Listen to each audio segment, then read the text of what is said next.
విశ్వదాభిరామ వినురవేమ ఈ మాట వినని తెలుగువాడు ఉండడు. పామరులకు కూడా అర్థమయ్యే భాషలో పద్యాలు చెప్పిన ప్రజాకవి యోగి వేమన. ఆయన రచించిన అనేక పద్యాలు తెలుగునోళ్లలో నేటికి అజరామరంగా మిగిలిపోయాయి. భోగి నుంచి యోగిగా మారి చరిత్ర సృష్టించిన ఆ మహానుభావుణ్ణి తెలుగు ప్రజలు తమ జ్ఞాపకాల్లో ఉంచుకుంటే ఓ గ్రామం మాత్రం ఆయన్ను దైవంలా కొలుస్తోంది, గుడి కట్టి పూజిస్తోంది.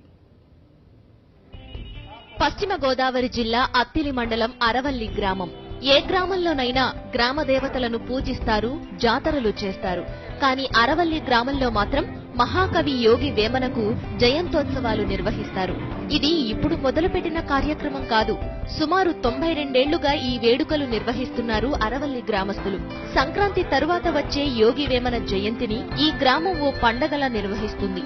సుమారు 10 రోజుల పాటు తిరునాళ్లలాగా ఈ కార్యక్రమం జరుగుతుంది.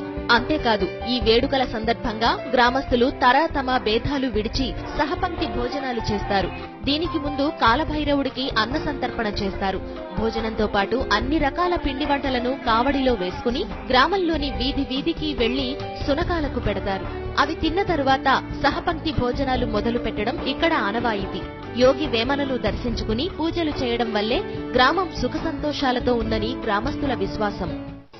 ఆయన చెప్పిన సిద్ధాంతాలు ఏ జీవి కూడా ఆకలితో ఉండకూడదని, మన కాలభైరులకి ముందుగా అన్నద సంతర్పణ చేసిన తర్వాతే ఇక్కడ మన ఓరబంతి పూర్తవుతుంది. ఇక్కడ కులమతం లేకుండా అందరం కూడా కూర్చుని అక్కడ భోజనాలు చేయడం అనేది జరుగుతుంది. మాకైతే శ్రీ యోగి వేమన ఆరాధన దైవం. యోగి వేమనకు ఈ గ్రామానికి చారిత్రక సంబంధం లేదు. కానీ 1926లో వి సత్యనారాయణ రెడ్డి దాసు అనే వ్యక్తి ఇక్కడ వేమన గుడి కట్టించాడు.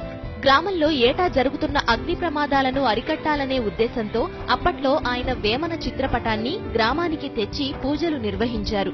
చిత్రంగా ఆనాటి నుంచి అగ్ని ప్రమాదాలు జరగడం ఆగిపోయాయని గ్రామస్తులు చెప్తున్నారు.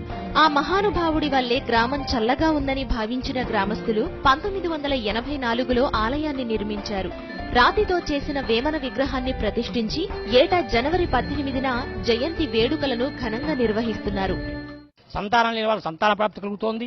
ఆ విధంగా అందరూ కూడా ఒక విధమైన నమ్మకంతో ఒక గురువుగా, ఒక స్వామిగా, ఒక యోగిగా ఆ యొక్క వేమన యోగేంద్ర స్వామిని కొలుస్తూ ఉన్నారు. ఈ విధంగా ఆంధ్ర రాష్ట్రంలో ఎక్కడా లేదు ఈ యొక్క మందిరం.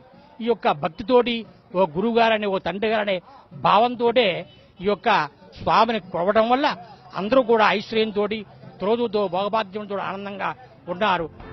వేమన జయంతోత్సవాల సందర్భంగా రాష్ట్ర స్థాయి ఆటల పోటీలు నిర్వహిస్తారు. సాంస్కృతిక కార్యక్రమాలు ఏర్పాటు చేస్తారు. ఈ వేడుకలకు గ్రామానికి చెందిన వారితో పాటు విదేశాల్లో ఉన్నవారు, ఎంతో మంది ప్రముఖులు కూడా హాజరవుతుండడం విశేషం. అరవల్లి గ్రామస్తులకు వేమనపై ఎంత మక్కువంటే గ్రామంలో వేమన పేరుతో ఓ ప్రత్యేకమైన సరస్సును ఏర్పాటు చేసుకుని అందులో ఆయన విగ్రహాన్ని ఏర్పాటు చేసుకున్నారు. అంతేకాదు, ఆ సరస్సులో బోటు షికారు కూడా ఏర్పాటు చేశారు. ప్రజాకవి యోగి వేమనకు ఈ గ్రామం అందిస్తున్న గౌరవం అద్వితీయమైనది. ఆయన బోధనలు ముందు తరాలకు అందించాలనే సంకల్పం అభినందనీయం. వినాయక్, కరెస్పాండెంట్, సాక్షి టీవీ, ఏలూరు.